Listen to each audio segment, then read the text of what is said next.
Dagdagan nyo pa yung yayayain ninyo kasi hindi nyo kakayanin mag-isa. Kung dalawa man kayo, baka puro sigaw lang yung gagawin ninyo.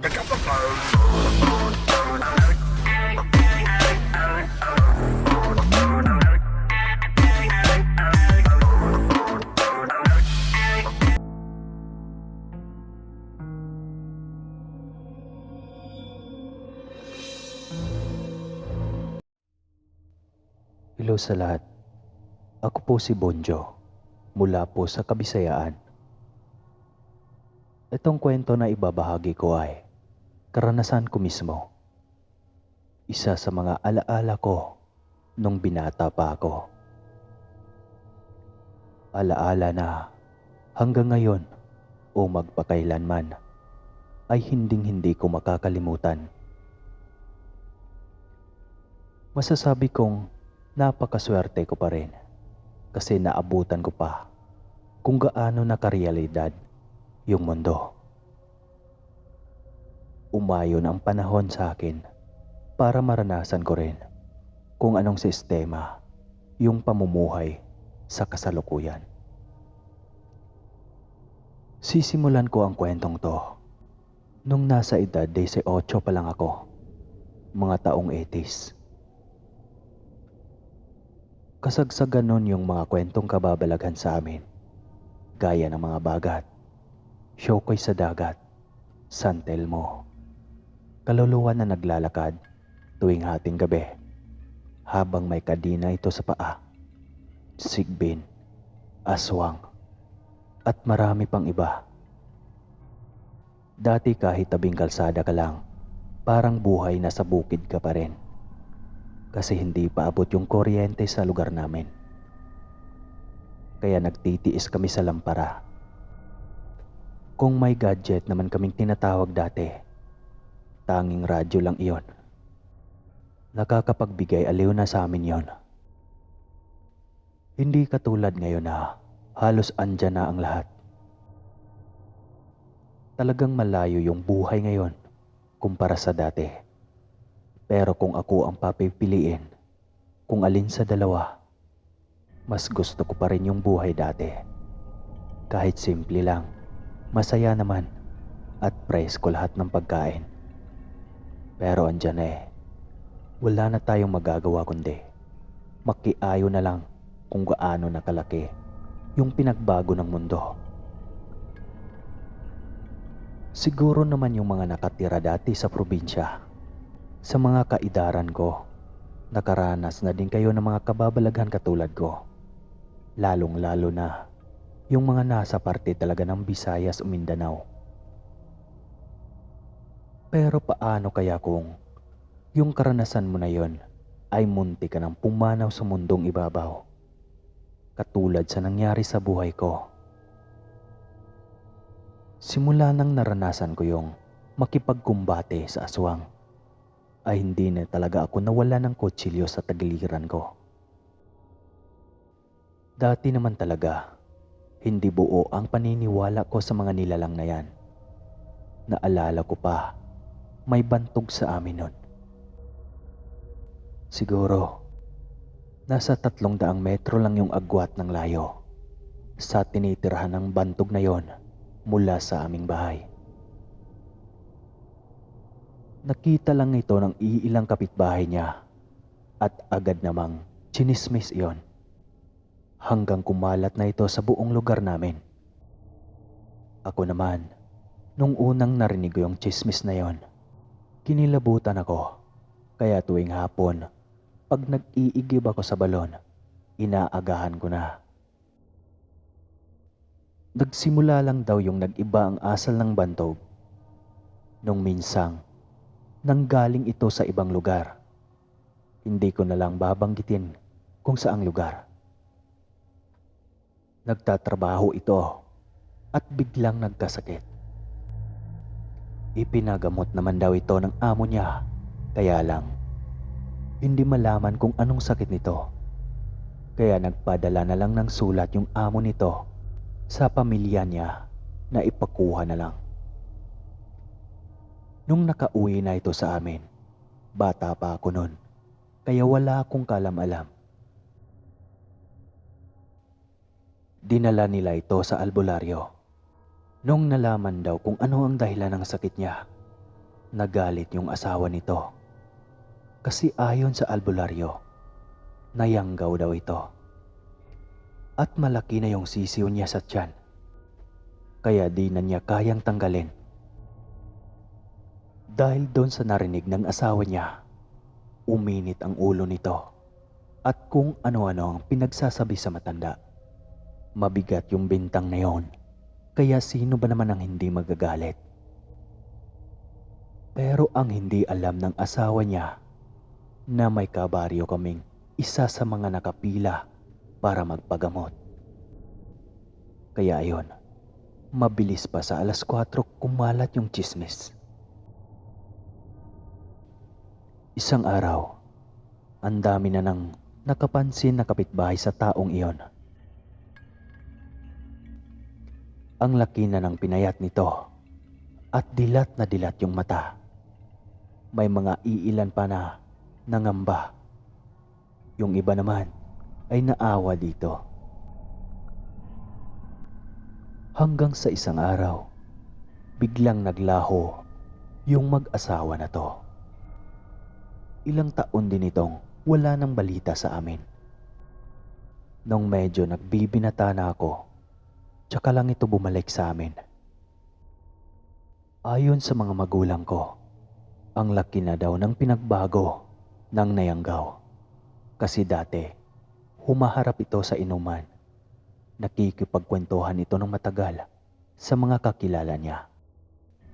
Pero nung nagbalik ito, talagang nagbago na lahat ng pag-uugali niya. Ningiti man ay hindi nito magawa. Ang tanging ginagawa nito sa araw-araw ay pangingisda. Nag-aalaga ng mga hayop nila. Nagtatanim ng gulay. Doon lang umiikot ang buhay niya sa buong araw. Hanggang sa isang gabi, may mga iilang buntis na pinaparamdaman. Di naglaon na uso yung bagat malapit sa kanila. Kaya lalong umugong yung pangalan niya. Ang sabi pa nga ng karamihan, delikado daw kasi lalaki yung bantog na to. Kaya kami nun, pagdating ng 5:00, sinisigurado ko na talaga na tapos na ako sa gawaing bahay. Lalo na yung pag-iigib ng tubig at pagpapasilong sa mga hayop. Ilang buwang nagdaan, nagbago yung ihip ng hangin. Yung ugali nito dati, parang unti-unting bumabalik. Hanggang sa nakikipagsalamuhan na ito sa iba. Simula din nun, wala nang kakaibang nangyari tuwing sasapit yung dilim. Ang iba naman, nag-aalangan pa rin sa taong ito. Pero sabi naman ng mga nakakatanda, kung totoong aswang yon, wala daw ikabahala sila. Kasi hindi naman daw yon nananalaw ng kapitbahay. Lumipas pa ang mga gabing, normal na talaga ang lahat. Yung hindi ka na natatakot kung aalis ka man ng gabi. Ngunit ang pagiging kampante ko ay isa sa mga dahilan kung bakit muntik nang napahamak ang buhay ko. Isang gabi, wala yung mga magulang ko at yung 2 kong kapatid na mas matanda sa akin. Nakikilamay sila sa patay. Dati kasi sa amin, kadalasan, isang gabi lang yung lamay pag may patay. Bihira lang sa amin mangyari na aabot ng 2 o 3 gabi. Ang kasama ko sa bahay nung mga oras na yon ay yung mga kapatid ko na mas nakakabata sa akin. Mga bandang 9:00 pa yon ng gabi. Sobrang liwanag ng buwan. Talagang napakasarap pagmasdan nang nakaramdam ako ng tawag ng kalikasan. May CR naman kami na nakahiwalay sa bahay. Pero trip ko lang talaga Sa palayan ko ibuhos yung nararamdaman ko. Sa harapan namin kasi, may palayan nung time na yon, pero walang palay na nakatanim. Sa isip-isip ko, ang sarap makapwesto doon. Ayun na, nag-umpisa na ako.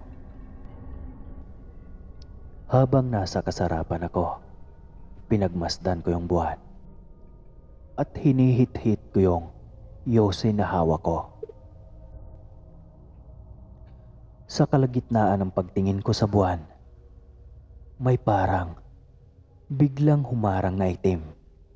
Nung una, parang paniki lang ito. Hanggang sa palaki ng palaki ito na parang tuwalya na lumipad sa paningin ko. Nang bigla itong tumambad sa harapan ko. Napakalaking ibon. Tapos, bigla itong naging kalabaw. Napatayo ako sabay na patakbo. Ang mali ko lang, yung direksyon na napuntahan ko sa kakahuyan. Hinabol ako nito at sinuro. Natamaan ako sa bandang puwitan dahilan para tumilapon ako sa bandang puno ng tugas. Nung andun na ako, hirap makapasok yung nilalang kasi nahaharangan ng mga baging nakalambitin. Ako naman ay sigaw na ako ng sigaw nun. Humihingi na ako ng tulong. Grabe yung iyak ko nun. Binata na ako pero nasambit ko sila mama at papa sa pagkakataon na iyon. Nakatayo lang ako sa puno ng tugas at kaharap ko yung nilalang hanggang sa naging parang tao ito. Lumapit ito sa akin. Nakakamanghalang kasi ang bilis niyang nakarating sa akin. Samantalang 5 dipa yung agwat namin. Ang bilis talaga. Parang 1 segundo lang. Napakabaho nito. Pilit akong kinakalmot. Ako naman ay ilag ng ilag. Bale, nagitnaan namin yung puno.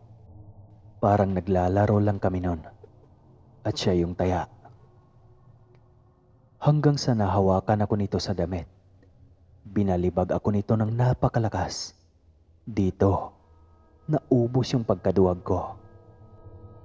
Talagang, puro tapang na yung pinapairal ko. Suntok ako ng suntok dito. Kahit parang wala lang sa kanya. Yung baho kanina, parang di ko na din naaamoy. Hanggang sa nasipa ko yung pinakasalawal nito. Napasigaw ito. Tapos, nag-aangil. Nakakatakot yung boses na yon. Parang tao na sinapian ng 1,000 demonyo. Sa puntong ito, naging kalabaw na naman ito. At wala nang pasabi. Bigla akong sinuro nito sa dibdib. Hirap akong huminga. Ang lakas ng pagkakatama. Inaatake pa rin ako nito. Kahit nasa damong, nagtataasa na ako at may mga baging. Sumigaw ako ng todo lakas. Pakiramdam ko, ito na yung oras na pinakamatagal sa buong buhay ko. Kasi ayaw akong tigilan ito. Mga ilang minutong lumipas, dumating yung pinsan ng papa ko. May dala-dala itong buntot ng page. At yung nilalang, hindi ko alam kung paano naglaho. Dito, iyak ako ng iyak. Habang yung tito ko, mura ito ng mura. Naalala ko pa noon. Minura niya ito ng minura. Tapos nagwika siya ng, "Ako harapin mo. Tara, magtuos tayo. Kilala kita. Bukas, pupuntahan kita sa inyo. Dadalhan kita nito." Sabay angat sa buntot ng page. Dinala ako nito sa bahay namin. Naalala ko noon na yung mga sugat ko, kinamot lang ni Tito ng gaas na pinakulo sa kutsara. Habang kwento ko sa kanya yung nangyari, nagising yung mga kapatid ko at bungad ito ng tito namin sa kanila. Wala ba kayong narinig? Ang lapit-lapit lang dyan, oh. Sumagot yung isa kong kapatid na, wala po. Ano po bang nangyari? Maya-maya saglit, dumating na yung mga magulang namin. Gulat na gulat yung mga to.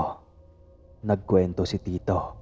Pagkatapos niya magkwento, galit na galit si Papa. Ang sabi nito, Limbarok! Ba't nananulo siya ng kapitbahay? Gusto niya atang sumunod ka eh. Ang tinutukoy ni Papa ay kamag-anak namin yon, kung saan nakikipaglamay sila mama. Nung nasambit ito ni tatay, pumunta siya sa kusina at kinuha niya yung itak niya na mahaba. Gusto niyang puntahan yung bantog. Inawat nila ito ni mama. Naalala ko, yung dalawang mas matandang kapatid ko, gusto pang sumama kay Papa. Nung una, ayaw talaga paawat ng mga ito. Tumigil lang sila nung umiyak si Mama. Nung nakita kong umiiyak si Mama, naiyak na din ako. Nakaramdam ako ng pagmamahal ni Papa, pati mga kapatid ko. Pero mas naramdaman ko yung pagmamahal ni Mama para sa amin. Ayaw ni Mama na mapahama kaming lahat. Doon na, nagpaawat sila Papa at sinabihan sila ni Tito na bukas na lang nila puntahan iyon.